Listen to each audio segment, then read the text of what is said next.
ओम शांति।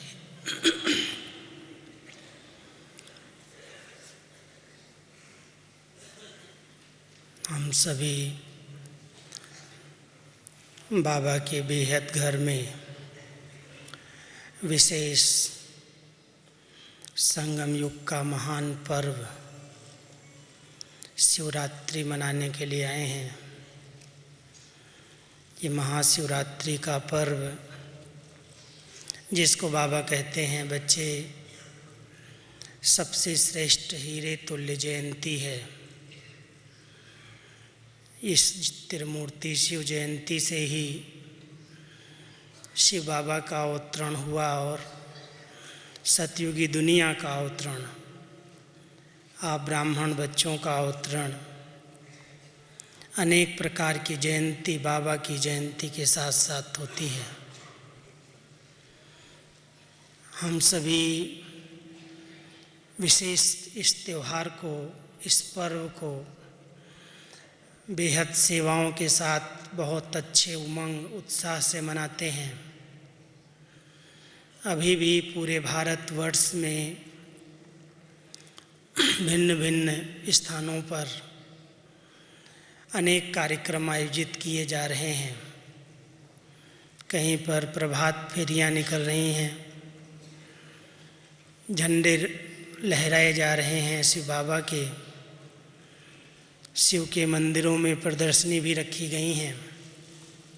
बहुत अच्छे अच्छे आयोजन पूरे भारतवर्ष में हर वर्ष होते हैं। और विशेष जब ये पर्व आता है तो हमारी दादी जी सबको कोई न कोई नई प्रेरणा भी देती हैं। 2-3 वर्षों से जब भी दादी जी मुझे पत्र लिखने के लिए कहती थी तो यही कहती कि सबको कहो कि अभी कोई का भी उलहना नहीं रहना चाहिए, हर आत्मा को बाबा का संदेश अवश्य मिले। और वही लहर पूरे भारतवर्ष में चली है और चल भी रही है। आज का जो विषय मैंने चुना है उसके विषय में इसीलिए प्रकाश में डालना चाहता हूँ क्योंकि जब भी बाबा का हम ध्वज फहराते हैं, झंडारोहण करते हैं, तो उस झंडे के नीचे हम कुछ वायदे करते हैं, प्रतिज्ञाएं लेते हैं, संकल्प लेते हैं और उनको हम सभी पूरा करने का प्रयास भी करते हैं। इस बार पिछली मुरली में अव्यक्त बाबा ने विशेष हम सब का ध्यान खिंचवाया कि बच्चे वायदों की फाइल बहुत बड़ी होती जा रही है और हर बार एक कागज़ वायदों का उस फाइल के अंदर ऐड होता जाता है। और बाबा जब कोई संकल्प देते हैं तो सभी बड़े उमंग से, उत्साह से बाबा के सामने बहुत प्यार से हाथ खड़ा करते हैं कि बाबा हम ज़रूर पूरा करेंगे। तो बाबा कहते हैं मैं भी खुश हो जाता हूँ कि बच्चों ने इतने उमंग से हाथ खड़ा किया है, ज़रूर ये वायदा निभाएंगे। लेकिन चलते चलते कुछ ऐसी परिस्थितियाँ, माया का कुछ ऐसे खेल चलते हैं जो वायदा एक तरफ रह जाता है और बाबा की आज्ञाएं, बाबा की श्रीमत, उसमें कुछ न कुछ माया की मत, मन की मत, पर मत ऐड हो जाती है। इसलिए कैसे हम सभी वायदों को निभाएं और किन कायदों को ध्यान पर रखें जिससे वायदे का हम संपूर्ण फ़ायदा ले सकें, क्योंकि वायदा करने का अर्थ ही है जो हमने वायदे किए उसका संपूर्ण फ़ायदा अवश्य मिलना चाहिए। वैसे तो भक्ति काल के अंदर से ही भगवान की मूर्ति के आगे, देवताओं के आगे हम सभी गए और कुछ न कुछ वायदा करके आए। यहाँ तक बाबा कहते हैं बच्चे तुमने वायदा किया कि आप जब आएंगे तो हम आपके ऊपर पूरा पूरा बलिहार जाएंगे। आप जैसे रखेंगे, जिस हाल में रखेंगे, जो खिलाएंगे, जो पिलाएंगे, हम आपके आज्ञा अनुसार ही सब कुछ करेंगे। हम सभी बहुत बाबा के सामने, शिव परमात्मा के सामने, देवताओं के सामने ये वायदा करते आए हैं। और अभी बाबा जब सन्मुख में आते हैं तभी भी कई बच्चे बाबा के सामने संकल्प लेते हैं, और उस संकल्प में उस समय बहुत अच्छा उमंग होता है, उत्साह होता है, एक अंदर की लगन होती है कि करना ही है। करते भी हैं, आगे बढ़ते भी हैं, और कुछ फ़ायदे भी मिलते हैं समय पर समय वायदों के आधार से। तो हम सब ने बाबा का बनते ही ये संकल्प लिया, वायदा किया कि आप मिल गए मुझे, आप मिले, सारा जहान मिल गया, अब मेरी कोई तमन्ना नहीं है। जब बाबा से संकल्प लिया, निश्चय हुआ, उसी घड़ी से एक बाबा दूसरा न कोई, ये पाठ हम सभी पढ़ रहे हैं। और इस वायदे को हम सभी रिवाइज भी करते हैं। याद रहता है कि बाबा से हमने कहा है कि बाबा मेरे तो आप एक हो, दूसरा कोई नहीं, आपकी ही श्रीमत पर हम सदा चलेंगे। और बाबा ने जो मुख्य श्रीमत दी है कि अपनी प्रवृत्ति में रहते हुए सदा परवृत्ति से रहना, निवृत्त होकर के रहना, ग्रस्त में रहते कमल फूल के समान रहना, कभी भी गृहस्थी स्वयं को नहीं समझना लेकिन ट्रस्टी समझना। तो बाबा ने संकल्प दिए और हम सब ने संकल्प के साथ साथ वायदे किए कि बाबा आप जैसे कहेंगे वैसा हम करेंगे। तो जब से हमें ब्राह्मण जन्म मिला है, मैं समझता हूँ हर एक ने अंदर से, सच्चाई से, दिल से बाबा के सामने कोई न कोई संकल्प लिया है, और उसके फलस्वरूप उनके जीवन में एक महान परिवर्तन आया है। परिवर्तन का आधार अंदर का शुभ संकल्प कहें, अंदर की दृढ़ता कहें, जिस आधार से हमारे पूर्व जन्म के, कलयुगी जीवन के जो कड़े हिसाब किताब थे, संस्कार बन चुके थे, आदतें बन गई थी। बहुत से भाई बहनें अनुभव सुनाते हैं, लिखते हैं कि मेरा ये संस्कार जो पिछले इसी जन्म में ही था, लेकिन बाबा का बनने के बाद ये छूट गया, इससे हम मुक्त हो गए। और मुक्त होने की खुशी भी होती है, परिवार भी खुश होता है, समाज भी देखता है कि इसके जीवन में कितना बड़ा परिवर्तन आ गया। कोई ने क्रोध को छोड़ा है, कोई ने अपनी खान पान की जो अशुद्धियाँ थीं, व्यसन थे, बुराइयाँ थीं, शराब पीते थे, सिगरेट पीते थे, कोई भी प्रकार की ऐसी आदत थी, बाबा का बने, संकल्प मिला। बाबा ने संकल्प दिया, बच्चे तुम्हें तो ब्राह्मण सो देवता बनना है, पक्का वैष्णव बनना है। तो वो संकल्प लेते ही बाबा का संकल्प मिला और बच्चों ने वायदा किया। और वायदे के लिए तो कहा जाता है कुछ भी हो जाए, इस वायदे को मुझे निभाना ही है। उसके लिए कुछ भी त्याग करना पड़े, कुछ भी सहन करना पड़े, प्राण जाए पर वचन न जाए। जो संकल्प लिया है उसके लिए मुझे कुछ भी सहन करना पड़े, लेकिन मैं हटूंगा नहीं। इतना दृढ़ता से बाबा के बच्चे संकल्प करते हैं तो उसकी प्रैक्टिकल रिजल्ट भी दिखाई देती है। तो आज के इस शुभ दिन पर बाबा के सामने हम सभी कल शिव जयंती का ध्वज फहराएंगे, बाबा ही फहराएंगे। और उसके बाद परसों शिव जयंती के महापर्व पर यहाँ मैदान में भी झंडारोहण होगा। हमारी दादियाँ संकल्प देती ही हैं। इस बार सेवा केंद्रों पर भी 10 प्रतिज्ञाएँ यहाँ से भेजी गई हैं। ये सभी प्रतिज्ञाएं करना, और वो मुरली के आधार से ही भेजी गई हैं, इस सीजन की मुरली के आधार से। जैसे बाबा ने कहा है, बच्चे अनुभवी मूर्त बनना, सोचता स्वरूप नहीं, अनुभव स्वरूप, स्मृति स्वरूप बनना। तो ये वायदा हम सब करें कि बाबा जो कह रहा है वो सिर्फ कथनी तक नहीं, लेकिन हमारे कर्म में आ जाए, हमारे व्यवहारिक जीवन में आ जाए। हम अपनी चलन और चेहरे से, हम अपने प्राप्ति संपन्न जीवन से बाबा का साक्षात्कार कराएं। हर एक के अंदर ये शुभ संकल्प और उसका संकल्प का स्वरूप है बहुत बहुत अंदर की दृढ़ता, सच्चाई। इस विषय के साथ इसको इसीलिए जोड़ा है कि वायदे तो हम सब ने किए हैं, लेकिन कौन से कायदे जिनको हम सभी ध्यान पर रखें। और वो कायदे कुछ अनादि बने हुए हैं, सृष्टि चक्र के नियम के अनुसार ईश्वरीय कायदे हैं। अगर हम उन पर चल रहे हैं या चलने का संकल्प लेते हैं तो उसका परिणाम बहुत सुखद है, उसके फलस्वरूप बहुत से फायदे होते हैं।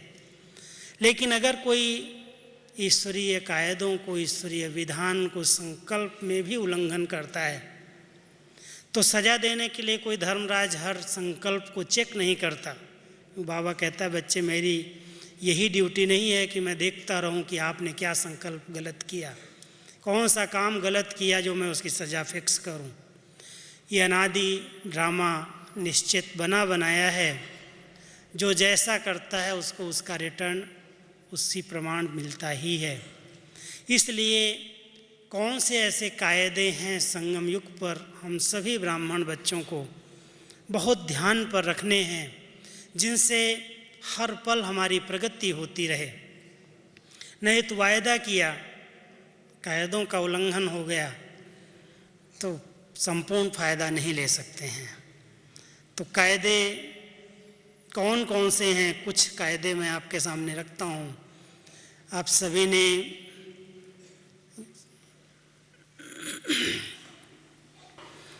तो मैं कह रहा था कि आप सभी ने श्रीमद् भगवत गीता का ये पाठ याद रखा होगा, जिसमें भगवान कहते हैं आत्मा अपना ही शत्रु और अपना ही मित्र है।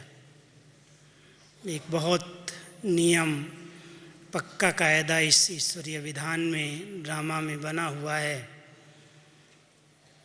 कि आत्मा जिस प्रकार का चिंतन करती है, जैसा सोचती है वैसा बनती है।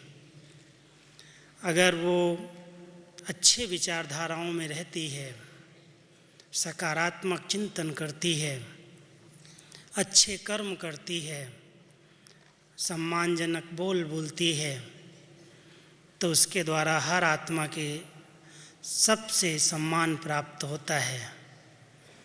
अपने साथ वो मित्रता करना अगर जानती है तो उसका कोई भी शत्रु संसार में नहीं है। और अपने साथ मित्रता यही है कि हमारी चिंतन धारा अच्छे से अच्छी हो, हमारे बोल अच्छे से अच्छे हों, हमारे हर कर्म यादगार बनने योग्य हों। तो हम सभी ब्राह्मणों को, जो बाबा के बच्चे हैं, दूसरों को मित्र बनाने की बजाय बाबा कहते बच्चे अपने मित्र अपने आप बनो, अपने आप से मित्रता करो। आत्मा अपना ही मित्र है और जिस प्रकार से वो संकल्प रचेगी वैसी ही सृष्टि उसको दिखाई देगी, क्योंकि जैसी दृष्टि वैसे सृष्टि मानी गई है। तो अगर हमारी दृष्टि अच्छे से अच्छी बनती जा रही है, अच्छा दृष्टिकोण हमने निर्मित किया है, तो हमारे लिए सृष्टि भी अच्छी दिखाई देगी। जैसी हमारी वृत्तियाँ होंगी वैसा वायुमंडल अपने आप निर्मित होगा, बनेगा। जैसे हमारे बोल होंगे वैसा ही वायुमंडल भारी अथवा हल्का दिखाई देगा, क्योंकि बोल और वृत्तियाँ वाइब्रेशन और वायुमंडल को जन्म देते हैं। तो हम सभी अपने आप से कितनी मित्रता करते हैं, क्योंकि बाबा के बच्चे बन करके हम अपने शत्रु तो बन ही नहीं सकते। हम ऐसा कोई सोच नहीं कर सकते जो श्रीमत के विरुद्ध हो। जो बाबा ने कहा है बच्चे नहीं करना है, इससे दुख है, इससे अशांति हुई है, तो कुछ सिद्धांत, कुछ कायदे, जैसे आत्मा अपना ही शत्रु अपना ही मित्र है, ऐसे ही एक दूसरा कायदा जो हमारे हर स्लोगन में, प्रदर्शनियों में लिखा होता है, स्वचिंतन उन्नति की सीढ़ी है, परचिंतन पतन की जड़ है। ये कायदा एक ईश्वरीय विधान, नेचुरल बना हुआ है। कोई कहे या न कहे, कोई आपको इस बात में गाइड करे या न करे, लेकिन अगर मैं आत्मा दूसरों को देखती हूँ, ये कैसा है, ये ऐसा है, वैसा है, परचिंतन करती हूँ, किसी से भी उसके अवगुणों का वर्णन करती हूँ, तो उसके अवगुण मेरे में प्रवेश हो जाएंगे, मेरा पतन हो जाएगा, न कि मैं आगे बढ़ सकता हूँ।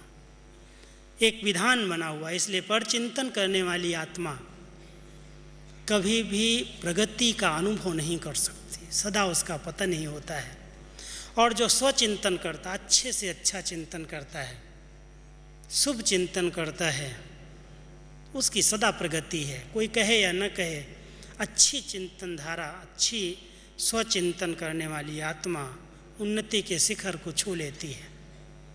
ये सिद्धांत मैं समझता हूँ ब्राह्मण आत्माओं को हमेशा याद रखना चाहिए। कोई परचिंतन करता हो तो बाबा का ये महामंत्र याद रखो। बाबा ने कहा है, hear no evil, see no evil, talk no evil, अभी कहता think no evil, do no evil. ये बहुत अच्छे स्लोगन्स हैं हम सब के पास, और ये हम सब के ध्यान पर रखना चाहिए। जो मेरे काम की बात नहीं है, जो मेरी उन्नति की बात नहीं है, जिससे मैं आगे नहीं बढ़ सकता हूँ। कई आत्माएं बाबा के बच्चे बनते हैं, सेवाएं भी कर रहे हैं, तन मन धन भी लगाते हैं, ध्यान भी रखते हैं, लेकिन प्रगति का, उमंग का, उत्साह का, खुशी का, आगे बढ़ने का, उड़ती कला का अनुभव नहीं कर पाते। कारण क्या? अगर हम उस पर विचार करें, कहीं ऐसी हमारी आदत तो नहीं है, उस रस में हम डूब तो नहीं जाते हैं कि दूसरी आत्माओं का अगर कोई चिंतन करके सुनाता है, ये ऐसा है, वैसा है, उसने ऐसा किया, उसने वैसा किया, और मैंने उसमें रस ले लिया, कैसे हुआ, क्या हुआ, तो उसका जो बोझ है आत्मा को लाइट रहने नहीं देता, हल्का रहने नहीं देता। इसलिए एक विधान है कि जैसा सोचोगे वैसा बनोगे। स्वचिंतन करने से उन्नति होगी और परचिंतन करने से पतन होगा। तीसरा एक विधान जो आपके हम सब के ध्यान पर सदा ही रहता भी है, और हम सब ने भगवान को उसी आधार से राजी किया है। अगर हम बाबा से सब कुछ प्राप्त करना चाहते हैं तो एक बाबा का स्लोगन आता है मुरली के अंदर, दिल साफ तो मुराद हासिल। दिल साफ है, अंदर बाहर एक है, एक जैसा है, अंदर खोट नहीं है, कोई भी प्रकार की गंदगी नहीं है, संपूर्ण रीति से अंदर और बाहर में समान हूँ, तो दिल की सफाई हर मुराद, हर इच्छा को पूरी करती है। बाबा उसकी हर मनोकामनाएं सिद्ध कर देता है, क्योंकि वो सच्चा है। इसलिए सच्चे दिल पर साहेब राजी। ये भी बाबा हम बच्चों को एक विधान बताता है, एक नियम है, कानून है। वैसे हम कहें बाबा मेरे पर राजी हो जाए, भक्तों ने भगवान को राजी करने के लिए बहुत तपस्याएं की हैं, बहुत हठ किए हैं, और भगवान प्रसन्न भी हुआ है ही। भोलानाथ भगवान इतना जल्दी प्रसन्न हो जाता है, जो बहुत सारे वरदान दे दिए। आसुरी शक्तियों को भी वरदान मिल गए बाबा की तपस्या करने से।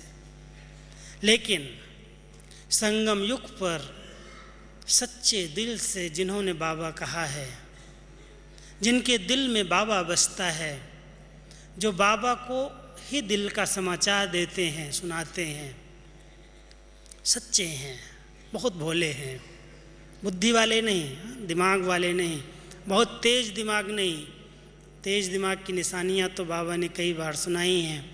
हर बात में प्रश्नात्मक बुद्धि होगी, क्यों, कैसे, ऐसे भी होता है क्या। और जो ऐसे प्रकार के बुद्धि वाले दिमाग चलाते हैं, बाबा कहते हैं ये मुझे राज़ी नहीं कर पाते। मैं तो उन्हीं बच्चों पर प्रसन्न होता हूँ जैसे भोली भोली माताएं, बहुत सीधी साधी हैं, बहुत कम बुद्धि चला करके बस मेरा बाबा, मेरा बाबा, मेरा बाबा दिल से कहती हैं और बाबा से सब कुछ अधिकार ले लेते हैं। सच्चे दिल पर साहेब राजी, एक कायदा है, और उस कायदे से जो सच्चाई को पालन करते हैं, कुछ भी हो जाए मुझे सच्चा रहना है, बाबा का मैं सच्चा बच्चा हूँ, सच्चा माना पवित्र हूँ, योगी हूँ। कई बाबा से ठगी करते हैं, यहाँ पर आना होगा, मधुबन में आना होगा, फार्म में लिख देंगे, टीचर थोड़ी देखती है, वो क्या समझेगी ये पवित्र है या नहीं है, लिख दिया हाँ मैं इतने समय से हूँ, चलो बाबा का घर तो देखूँ, एक बार तो बाबा के घर में होके आऊँ। ये भावना बहुत अच्छी है और उस भावना से आते हैं, लेकिन जो कायदा है उसका उल्लंघन करके आते हैं कि 1 साल कम से कम पवित्रता का व्रत पालन करके आओ तो बाबा के अच्छे वाइब्रेशन, बाबा की शक्तियों का अनुभव कर सको। कुछ कायदे बाबा ने बनाए हैं, इसलिए फ़ायदा उसी में है अगर हम उसको पालन करते हैं।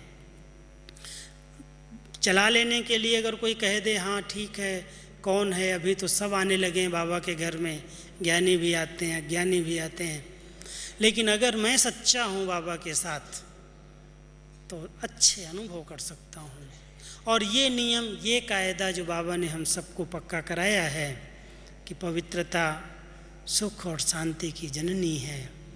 अगर तुम बच्चे सुख और शांति का अनुभव करना चाहते हो तो मन, वचन और कर्म से, संबंध संपर्क से, दृढ़ता से इस कायदे को पालन करो। इसमें अलबेले नहीं बनो, चलता है, हो जाता है, क्या करूं, संस्कार हैं, सब तो पावन नहीं बनेंगे, सबको तो सजाएं खानी पड़ती हैं, कुछ अपनी मत ऐड कर देते हैं और हम अपने इस कायदे का उल्लंघन करते हैं। इसलिए बाबा कहता है बच्चे नहीं, कुछ भी हो जाए तुम मेरे बच्चे बने हो मेरे नाम पर इस अंतिम जन्म में, मुझे इसकी मदद की ज़रूरत है। मन, वचन और कर्म से अपनी विचारधाराओं को संपूर्ण पावन बनाओ, अपने हर इंद्रिय को शीतल योगी काया वाली बनाओ।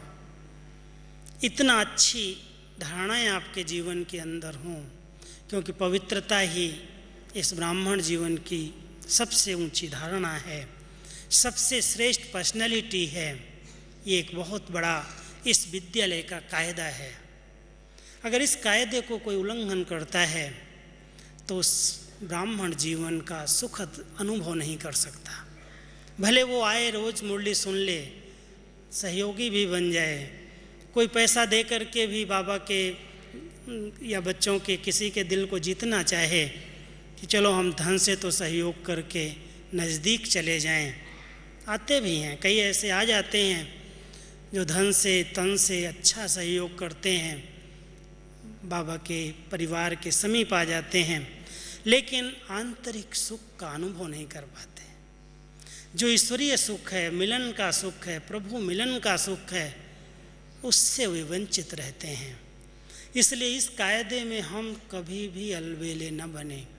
ये हमारे लिए बाबा ने संगम युग पर सबसे बड़ा कायदा बनाया है कि बच्चे कुछ भी हो जाए, इसके लिए कभी कभी बाबा के सामने साकार मुरलियों में आपने सुना होगा, कोई बिजनेसमैन आता है, बाबा को कहता है बाबा बिजनेस में झूठ बोलना पड़ता है, नौकरी में ये करना पड़ता है। बाबा कहते बच्चे कोई बात नहीं, हर्जा नहीं है, माफ़ कर देता हूँ। लेकिन पवित्रता की सब्जेक्ट में बाबा ने बांधेलियों को भी नहीं माफ़ किया है। बच्चे कुछ भी हो जाए, प्राण भी चले जाएं, तुम इस व्रत में पक्की रहना, इसको कभी भी लूज नहीं करना। अगर तुमने ये व्रत तोड़ दिया तो भगवान की दिल तख्त को पर नहीं बैठ सकोगी, छूट जाएगा। अगर उसके दिल तख्त पर बैठना है तो इस कायदे में से फ़ायदा लो। तो हम सभी बाबा के बच्चे, हमारी जीवन का जो पहला लक्ष्य है, उद्देश्य है, हमारी पढ़ाई का जो मूल तंत्र, मूल सार है, वो यही है कि हम सबको संपूर्ण पावन बन करके, सतो प्रधान बन करके वापस जाना है, फिर नई सृष्टि में आना है। सारी पढ़ाई का सार निचोड़ ये है। और इस कायदे में अगर हम अलबेले हैं, चला रहे हैं, तो बाबा कहता है बच्चे, इस ब्राह्मण जीवन के कोई भी फायदे नहीं ले सकोगे। इसलिए सच्चाई सबसे बड़ी सब्जेक्ट है। सच्चे इसमें बनो, और इसमें अगर सच्चे हो तो भगवान आपके ऊपर राजी है, प्रसन्न है। आंतरिक प्रसन्नता का अनुभव, सुख का अनुभव, योग का सुखद अनुभव आप कर सकेंगे। नहीं तो योग लगाते रहो, मेहनत करते रहो, लगेगा नहीं लगेगा। कभी लगेगा कि बहुत अच्छा है, लेकिन थोड़ी देर के बाद खुशी गायब हो जाएगी, नशा खत्म हो जाएगा। तो इसी प्रकार एक नियम आपको, कुदरत का नियम, ईश्वरीय विधान बताता हूँ। बाबा कई बार कहते हैं बच्चे, अपनी घोट तो नशा चढ़े। हम सभी आधारित रहते हैं किन्हीं किन्हीं आत्माओं के ऊपर कि ये आत्माएं नशा चढ़ाएंगी। कौन किसको नशा चढ़ा सकता है? अगर हम अपने आप का चिंतन नहीं करेंगे, ज्ञान का चिंतन नहीं करेंगे, स्वमान की स्मृति में नहीं रहेंगे, तो बाबा भी डोज पिला दे फिर भी नशा नहीं चढ़ेगा। भगवान भी अगर हमको रोज़ नशा चढ़ाना चाहे तो कब तक चढ़ाएगा? बाबा तो चढ़ा रहा है कि बच्चे चढ़ जाओ ऊंचाई पर, उसी ऊंचे समान में रहो, तुम कौन हो, किसके हो। लेकिन अभी अभी चढ़ता और अभी अभी उतर जाता है। कारण है हम अपनी नहीं घोटते। अपनी घोटेंगे तो नशा चढ़ेगा। दूसरा घोट के पिलाए नशा चढ़ा दे तो कब तक? इसलिए लक्ष्य ये रखो कि हमें अपना चिंतन करना है, अपने ऐसे विचार बनाने हैं जिसमें ज्ञान चिंतन के सिवाय दूसरा चिंतन न चले। कोई कह देते हैं कि मुझे तो विचार सागर मंथन करना आता ही नहीं है, कोई टॉपिक पर मेरा चिंतन चलता ही नहीं है, मुझे याद ही नहीं रहता। बाबा की मुरली के लिए कहेंगे मुझे याद नहीं रहती। आज का वरदान पूछें तो कहेंगे मुझे याद नहीं है। दुनिया भर की सब बातें याद रहती हैं, लेकिन उसके लिए स्मृति डल है, कमज़ोर है। कारण क्या है? स्मृति को शक्तिशाली बनाने का आधार क्या है? अगर आप कोई भी बात ध्यानपूर्वक सुन करके, ध्यानपूर्वक उसको नोट ले लो, उसका चिंतन करो, एक बार, दो बार, 3 बार उसको रिवाइज करो। एक वरदान 3-4 दिन पहले बहुत अच्छा बाबा का आया था कि बच्चे, खजाने को बढ़ाने और संभालने की विधि क्या है?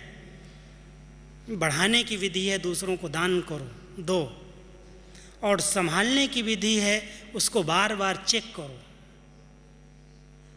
देखो, उसको रिवाइज करो, चिंतन करो। तो अगर हम सभी बाबा की बताई हुई स्मृतियाँ, चिंतन, सोमान रोज़ चिंतन में ले आएँ, स्वरूप में लाते जाएं और उसके नशे में खुद को चढ़ाएं। हाँ, ये बाबा ने मुझे कहा है।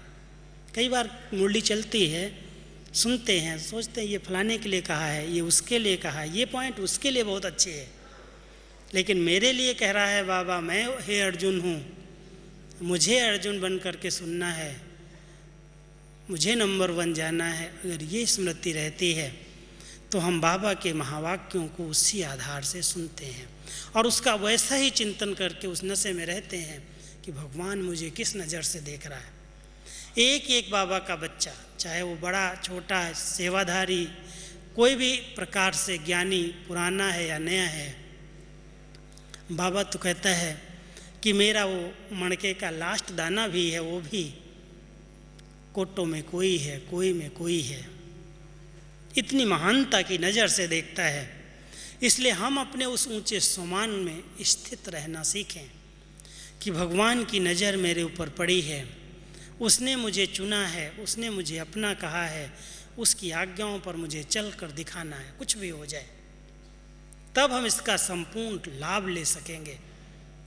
तो ये कुछ सिद्धांत, केवल ये 5-6 जो बातें आपको सुनाई हैं, ये विधान है, ये कानून है, ये नियम है। अगर इन पर हम संपूर्ण रीति से चल रहे हैं तो उसके जो प्रैक्टिकल फ़ायदे दिखाई देते हैं वो भी आपके सामने मैं रखता हूँ, क्योंकि हम चल रहे हैं और उसका अनुभव कर रहे हैं कि सचमुच अगर मैंने कहा कि मेरा तो एक दूसरा न कोई, और मैंने ये वायदा किया बाबा तुम्ही से खाऊं, तुम्ही से बैठूं, तुम्ही को देखूं, तुम्ही से बात करूं, तो इतनी बुद्धि लाइट रहती है, भटकना बंद हो जाता है।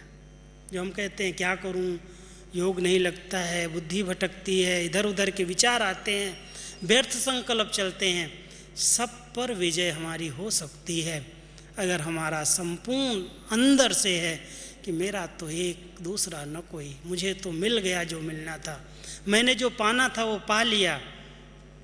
ये पक्का अंदर का वायदा है। आप देखेंगे हमारी बुद्धि का भटकना बंद हो जाता। कोई कितना भी सिद्ध पुरुष हो, कितना भी महान हो, आत्मा उसकी तरफ प्रभावित नहीं हो सकती, उसकी तरफ झुक नहीं सकती अगर वो बाबा में संपूर्ण विश्वास रखता है। तो बाबा ही मेरा संसार है, बाबा ही मेरे लिए सब कुछ है, उसी से मुझे सब कुछ प्राप्तियां होने वाली हैं। इंसान मुझे क्या देगा? न नाम चाहिए, न शान चाहिए, न मान चाहिए, न मर्तबा चाहिए। बाबा से मुझे सब कुछ प्राप्त हो, मेरा तो एक दूसरा न कोई। उसको उस विधि से इस वायदे को निभाना जिससे हम तुम्ही से खाऊं, तुम्ही से बैठूं, अनुभव हो सचमुच बाबा मुझे खिला रहा है, बाबा मुझे चला रहा है, बाबा मुझे देख रहा है, बाबा मेरे हर संकल्प को गाइड कर रहा है।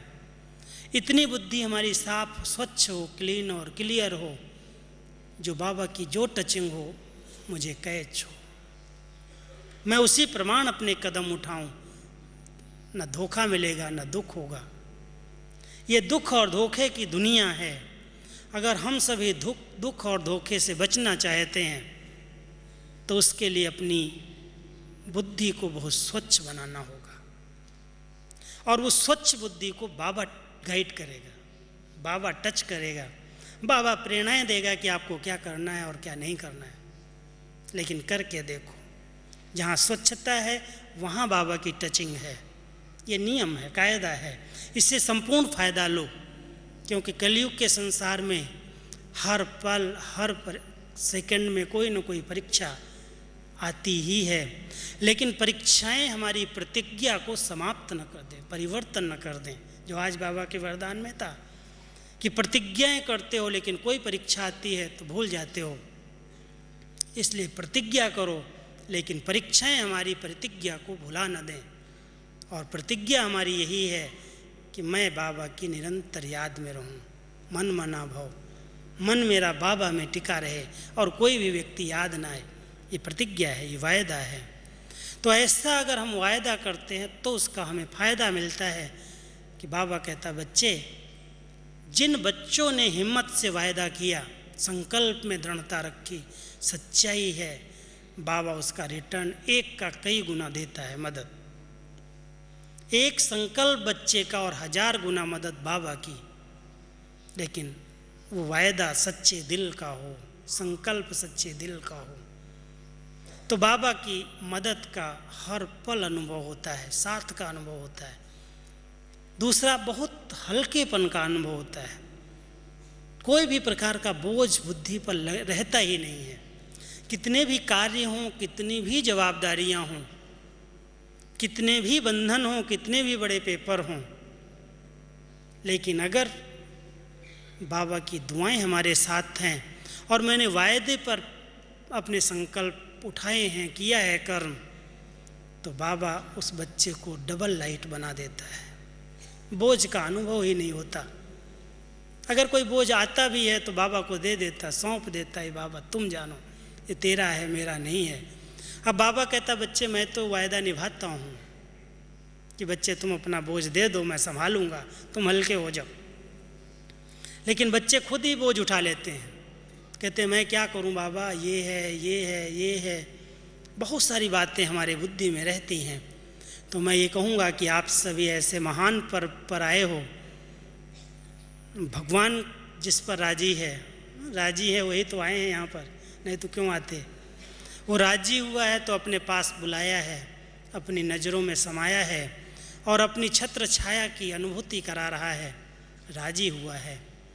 अब हम सभी बाबा की ऐसे संकल्प लें बाबा के सामने कि बाबा जो आप कह रहे हो वही मैं करूँगा, जैसा आप चाहते हो वैसा मैं करके दिखाऊंगा।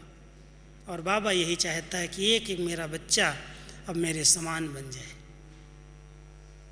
इतना वो बाप समान स्थिति में रहे, मास्टर दाता होकर के रहे, दयालु और कृपालु होकर के रहे, रहम दिल होकर के रहे, अनुभवी मूर्त बन कर के रहे, जो उससे बाबा दिखाई दे। एक एक बाबा का बच्चा बाबा को प्रत्यक्ष करे, चेहरा ही बाबा की दिखाने का दर्पण बन जाए। इस चेहरे से क्यों माया दिखाई दे, रावण दिखाई दे, क्रोध दिखाई दे, बाबा दिखाई दे। ये बाबा की चाहना है और वो चाहना हम तभी पूर्ण कर सकते हैं जब हम दृढ़ता से संकल्प में वायदा करें। कुछ भी हो जाए इसके लिए कुछ तो सहन करना पड़ता है, कुछ छोड़ना पड़ता है, कुछ समाना पड़ता है। लेकिन अगर दृढ़ता है, प्रतिज्ञा है, तो बाबा मदद करता है और दुआएं देता है, वाह बच्चे वाह कहता है और परीक्षाएं समाप्त हो जाती हैं, परिवर्तन हो जाती हैं। स्थिति एक रस अचल अडोल अंगत के समान अगर बनानी है तो बाबा के हर कायदे को, श्रीमत को अपना एक अंदर का दृढ़ता से संकल्प लेकर के कुछ भी हो जाए, मुझे इस श्रीमत में न मनमत ऐड करनी है, न परमत ऐड करनी है, न शास्त्रों की मत ऐड करनी है, न भक्ति की मत ऐड करनी है, न गुरुओं की मत ऐड करनी। कुछ भी हो, ये भगवान की श्रीमत है। कई लोग डॉक्टरों की मत भी ऐड कर देते हैं, कहेंगे फलाने डॉक्टर ने कहा ना ये खाओगे नहीं तो ये हो जाएगा, ये नहीं करोगे तो ये हो जाएगा। लेकिन भगवान कह रहा है उसके लिए कुछ भी हो जाए, मुझे अपने जीवन को बाबा जैसा बना करके दिखाना है। और बाबा की यही लास्ट श्रीमत है कि बच्चे अब लास्ट महामंत्र को याद रखो कि मैं आत्मा विदेही आई हूँ, निराकारी हूँ, निर्विकारी हूँ और निरहंकारी हूँ। ये वायदा करो कि मैं बन करके ऐसा दिखाऊं, निराकारी स्थिति में रहूं जिससे देह अभिमान जड़ से समाप्त हो जाए। मेहनत है इसी में, क्योंकि इतने समय से हम सभी आत्माएं इस देह रूपी पिंजड़े में फंस करके रही हैं और अभी बाबा कहता है बच्चे इससे अलग हो जाओ, इसको भूलो, निराकारी स्थिति में रहो। मेहनत का, अभ्यास का बहुत अच्छा ऊंचा सब्जेक्ट है। हम सभी इस निराकारी स्थिति में जितना समय हो सके, जैसे हम सबको आदत बनी हुई आवाज़ में आने की, बहुत जल्दी आवाज़ में आ जाते हैं, थोड़ी बात होगी बहुत सारे बोल निकल जाएंगे, ऐसे ही आवाज़ से परे अपनी निराकारी दुनिया में रहने की आदत पड़ जाए। बाबा के दिन तो अभ्यास करके देखना, भले खुशी का बहुत अच्छा उत्सव का दिन है, उत्साह भरा दिन है, हम उत्साह भी मनाएं, उत्सव भी मनाएं, लेकिन आंतरिक सुख का अनुभव करें, बाह्य मुक्ता वाला सुख नहीं। बाबा के दिन में अनुभव करके देखना कि मैं कितना निराकारी स्थिति में स्थित रहता हूँ, कितना अपनी मन और बुद्धि को निर्विकारी स्थिति में रखता हूँ। और निर्विकारी बनने के बाद भी ये तो नहीं आता है कि मैं बड़ा निर्विकारी हूँ, निरहंकारी बन करके दिखाऊँ। ये भी स्मृति में ना आए मैं बड़ा योगी हूँ, मेरे जैसा योग नहीं किसी का, ये भी अहंकार है। इसलिए कहता निरहंकारी, बच्चे निरहंकारी बनो, अहंकार ना आ जाए, नम्रता दिखाई दे, अहंकार आपके बोल से, चलन से दिखाई न दे। तो जब हम सभी बाबा के इन संकल्पों को पूरा करेंगे तब हम वायदों का संपूर्ण फ़ायदा ले सकेंगे। तो कायदे ध्यान पर रखना, क्योंकि ईश्वरीय कायदे ऐसे हैं, अगर कोई उल्लंघन करता है तो बाबा सज़ा नहीं देता। बाबा कहता मैं बच्चों को कैसे सज़ा दूंगा, लेकिन उल्लंघन करने वाले को अपने आप निश्चित ही है कि ये मैंने उल्लंघन किया, इसकी ये सज़ा है। और उसकी प्रत्यक्ष सज़ा तो यही मिलती है कि हमारी खुशी गायब हो जाती है, योग टूट जाता है, मन नहीं एकाग्र होता है, उदासी आ जाती है। क्या है, सज़ा नहीं है क्या?